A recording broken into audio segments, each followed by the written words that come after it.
Yesterday, India got a major defense boost. From the quiet coastlines of Odisha, a column of fire roared into the sky. A test of the Agni-5 missile, one of the most sophisticated weapons in India's arsenal. On paper, it's a missile. In practice, it's a message. India is now part of a small club of nations capable of hitting targets thousands of kilometers away, that too with nuclear precision. Like I said, the test was carried out from the integrated test range at Chandipur, that is right off Odisha's coast. India's Defence Ministry confirmed the missile test. It said, and I'm quoting, that it validated all operational and technical parameters. In simple terms, it worked exactly as expected. Now let's talk about the missile itself.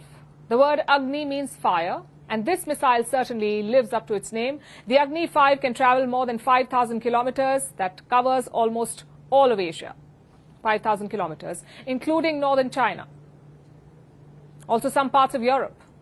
But range is not its only calling card. The Agni-5 is nuclear capable. It can carry a warhead weighing up to 1.5 tons, 1.5 tons. That makes it central to India's no first use nuclear doctrine.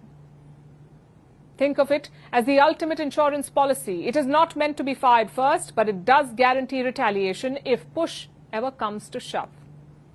And here's where it gets futuristic.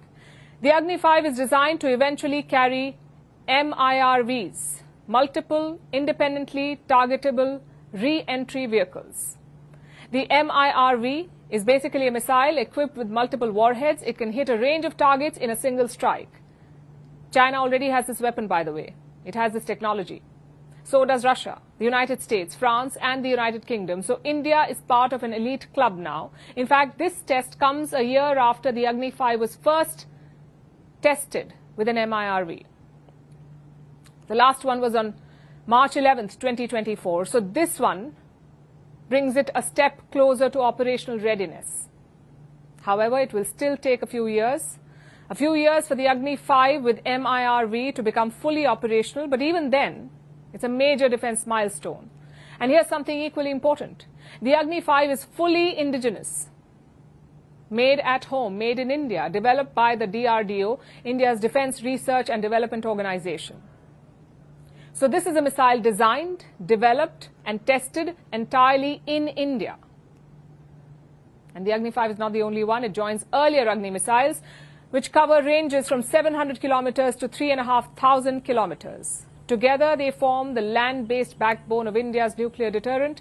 Add to that India's nuclear submarines and aircraft, and what you have is what strategists call the nuclear triad: land, sea and air-based delivery systems. A triad. But why now? Why did India test these missiles now? The timing is important. It's worth noting. India has been on a spree of missile tests in the past few months. After all, look at the neighborhood. Pakistan remains a persistent threat, unpredictable, unstable, and armed with nuclear weapons of its own. China, meanwhile, is expanding its nuclear arsenal at breakneck speed, extending its missile reach into the Indian Ocean. So the subtext of India's test is clear. New Delhi is making sure it is not left behind. This test was not just about technology.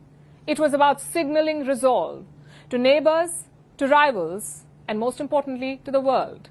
The Agni-5 is not just a weapon. It is India's way of saying we are prepared for any and every threat.